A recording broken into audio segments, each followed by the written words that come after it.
Shepnaz Podcast begins now. Welcome to the Shepnaz Podcast. I'm Joe, and I'm your host for today, and I have with me a contingent from the Shepnaz Youth who recently returned from winter retreat.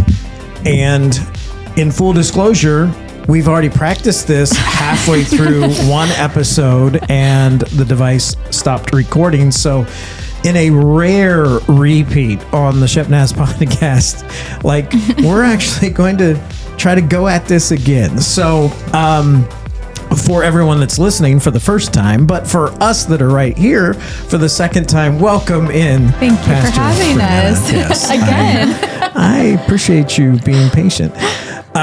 So it's probably because of the cold in this room, probably equipment is no longer working at this point. I don't know, but nonetheless, we've made it through and we are recording. So where we were talking before when these people weren't able to hear us was about winter retreat. And if you would kind of tell us a little bit, Pastor, about where winter retreat is and why we do it and what it is. I appreciate it. Sure. So we went to Higher Ground Retreat Center in Harrisburg, Indiana, which is like on the border of Indiana and Ohio. So about a 2-hour drive.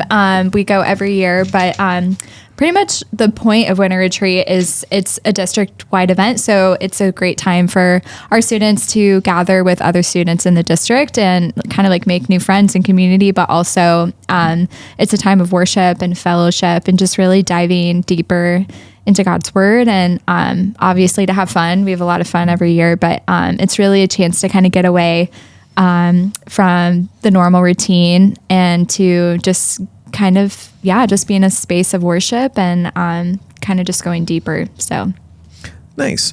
Now, for those that aren't aware, so our church is part of a district called SCO, which is South Central Ohio District, and there's about 68 Nazarene churches in the district. And that doesn't mean that every single one of them sends youth, but quite a few of them do. So it gives them a unique opportunity to kind of cross over and build some relationships with people at other churches. So who do we have with us today? Yep. So we have Mary Kay, who is a junior at Gahanna Lincoln High School. And we also have Cheeto and Mary. If you didn't catch that, they are siblings. So, and if you're watching the video, you can the red hair. Yeah. It gives it away a little bit. They're not twins, though. No, we are though. Actually, we're Irish twins. So we're 11 and a half months apart. Yep. She couldn't give me a whole year. I am not even going to try to ask about 17 for 2 weeks. Just sounds like a landmine to step into. She says my dad. Anyways, Cheeto graduated from Eastland Fairfield Career Center, where he studied film, right? That's what it's called, film? Yes. Okay. That's why he's just all Google-eyed over the multi-view. Yeah, that's just always staring at. Yeah. But he is like a unique case. So he's still not graduated, but graduated. That's why we let him come. I'm special. We haven't kicked him out yet, but yes. So, yeah. And then Luke can introduce himself. Yeah, I've always thought Cheeto was a unique case. So, my name's Luke Aleshire. I am a youth volunteer. I do quite a bit around the church, do the whole youth ministry thing. Been doing that for about 2 years now. I serve on the worship team. I play drums, play bass. You probably see me. I usually wear a cowboy hat, but these headphones aren't very accommodating to that. Oh, so there was forethought put into that. Oh, yeah. All right. All right. So we had mentioned when we were recording previously that beyond being a volunteer, you're starting a new track as well. Yeah. So I'm pursuing ministry full time, and it's still kind of taking shape. I got my local license a few months ago when Rob came back from sabbatical. And so that's a call that's been on my life for actually a while, but really been pursuing it for about a year now. And it's been a really cool experience. Nice. And as I mentioned before, now that we have Kevin Angel coming in our presence, he does a lot of the credential stuff for the district. So he'll be able to keep close tabs on you. Yeah, and a cool thing about him is his son plays drums, and he and I were friends when I was at Mount Vernon Naz, and he was also the drummer for the worship band at Winter Retreat. So it was really cool. And he actually has a youth pastor position coming up, which scared Pastor Bryanna a lot in a meeting when she thought. Yeah, Rob was like, yeah, and Kevin's son is going to be the youth pastor. Pause. And I'm like, what? Yeah, he's telling me about that. He's luckily, I'm really happy for him because he's still going to be on the SEO district. Yeah, he's going down to South Point. Yep. So I get to still see him and kind of build that friendship a little bit more. Nice. And, it's kind of a nice tie-in that we were talking about how you're able to make friends across the district. And some of those relationships go on and on and on for years because you find out that the Nazarene world is a really small world, that everybody eventually has some sort of connection in some way. So let's talk a little bit about the program of Winter Retreat. I mean, I don't suppose that most youth go to it because they're like, it sounds like a really good theme this year. I think you go to Winter Retreat because it's like the thing to do and it sounds like fun, and I'm sure it is. But in the midst of all that, you're actually trying to focus on a particular theme. So, Mary Kay, I am quite confident that you know what the theme was for this Winter Retreat. So if you would talk to me about it. So the actual theme was illuminate. That's what it was called. We got little t-shirts for it. Did they have light bulbs? I'm pretty sure they had light bulbs. I think so. Yes. Did you say little t-shirts? Little Normal size t-shirt. They're normal. I just this big. You held up your Hold on. fingers like this. Little t-shirts And I'm like, what good would that be? for the little Jesus statues. Yes. My thumb wars have to have a uniform. All right. So regular size t-shirts. Yes. Or extra large if you're me. Was that in the notes? No. Okay. So the theme was, again, I got distracted. Illuminate. Thank you. Thank you, Cheeto. illuminate. We're gonna let Mary Kay We Have a broke moment. gather herself, and we're gonna move to Cheeto. Cheeto, could you tell us from your mental notes what the Illuminate theme was about and kind of what it meant for you? The theme was kind of about teaching people that God is not mad at you. He's not this little guy who's waiting to zap you from the sky. But it definitely was a bunch of messages that they all were together. It wasn't one day he'd talk about a certain topic and another day he'd talk about another topic. It was all weaved into one message. And it definitely caused me to have a lot of reflection because this was my last retreat. So I kind of had to reflect on all the past retreats I'd been on, especially because I've been doing this stuff since 6th grade. Mm-hmm. So, and that's where I got the name Cheeto. Since 6th grade, I've had this name.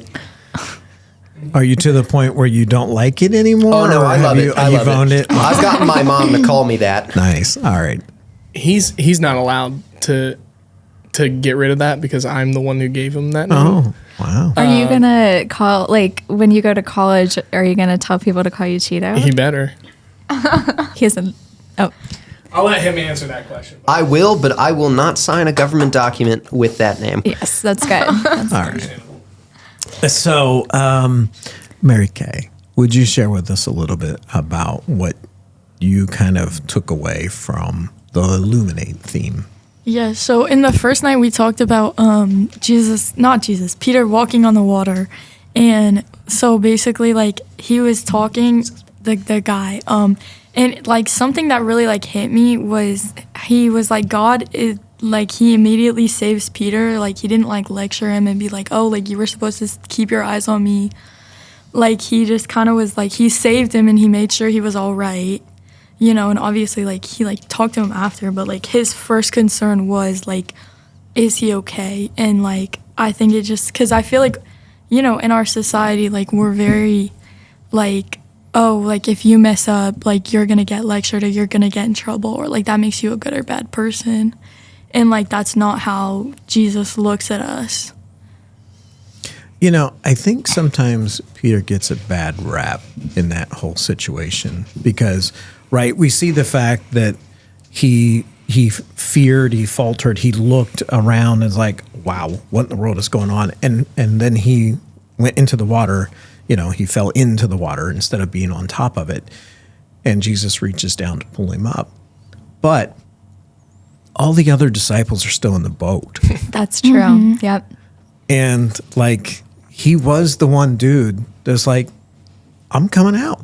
I am going to step out of the boat. So when you look at it from that perspective, how much more do you understand like where Jesus was coming from? It's like, hey, I'm going to help you up because at least you stepped out of the boat. Yeah. I mean, the rest of them are just sitting there watching you, waiting to see what's going to happen. But how do you feel like in your interactions, and this is really could be for any of you, but whoever wants to respond, in your interactions with your friend groups and things like that, do you feel like maybe people have the wrong impression that God or Jesus is going to be judgmental of them because of what's going on in their life, and that he's going to react in a negative way, much like what the world does? Yeah, I mean, I feel like I've brought it up in a few of like our little like past classes. I feel like don't cancel me for this, guys, okay? I'm gonna preface that. Like, as Christians, I feel like we've really like dropped the ball on that, like, because God, he is a forgiving God, and he is like, he's going to be there to pick you up when you fall, you know, because I mean, we're human, we're going to fall, you know, and like, I feel like as Christians, it's like, I feel like we've really dropped the ball on that. Well, I think even more so, sometimes, like you mentioned, like we are human, and I think that sometimes we aren't the best ambassadors for God. Mm-hmm. And so people assume that God is going to judge them harshly, like in the middle of it, and he's gonna be super judgmental, and he's not gonna forgive, and he's just gonna like kind of cast them away, because sometimes there have been instances in history or in people's experience that's exactly what the church has done to them. And so I think a lot of what Mary Kay is saying too is that as Christians, we need to be good ambassadors of God and accurately represent his grace and his mercy. And I think we've heard Pastor Rob share some sermons kind of along this vein before, of striking that balance between love and also truth. And it's that we're not changing what the standard is, but we are recognizing that even as we are presenting what the standard is through Christ, we also understand that we need grace to live in it. Mm-hmm. And that, you know, when Jesus is explaining it in parable form, that's when he talks about you're trying to get the speck out of this person's eye, but you need to get the plank out of your own. Mm-hmm. And right now, we are living in a very divided country over a lot of different things. Sometimes it's politics, sometimes it's lifestyle, sometimes it's religion, whatever it is, it's a very divided culture. So what do you think we should do to kind of, as Luke was saying, you know, we have to be the ambassadors? Well, if the theme was to illuminate, I think the challenge is not only can Jesus illuminate your life, but then how do we illuminate to those around us? How do we share that light? Oh, boy. All right, let's hear it, Cheeto. Well, the way we can illuminate in our own life is probably through, you know, just the simple things of, you know, it's very cliche, but that one kid who sits alone at lunch, you know, you could go sit with the one kid and, you know, then people start going like, there's something up with him, you know, like nobody else will go to him, but you did. And why is that? Then it sort of starts to let people sort of get attracted to Jesus, sort of like still using the term illuminate, like a moth to a light, like they all flock to this light because they're like, there's something different about it. And, like if we can act like that around people, then it'll be a lot easier to get them to rethink what their thought of Jesus is. Well, that is some wise words right there from Ms. Cheeto. So what we're going to do is we're going to wrap it for today, and we're going to come back at this tomorrow. We'll let you just kind of simmer on what Cheeto just shared of how in the world you can share the light of Jesus and illuminate those around you. Also, in the meantime, you can go to the church website at shepnaz.org. We encourage you to follow us on Facebook, Instagram, and YouTube. Do all those likes, subscribes, comments, share it with your friends. For Pastor Bryanna, I'm Joe. Have a great day. This podcast is a production of the Shepherd Church of the Nazarene, Gahanna, Ohio. Email to podcast@shepnaz.org and let us know what you think.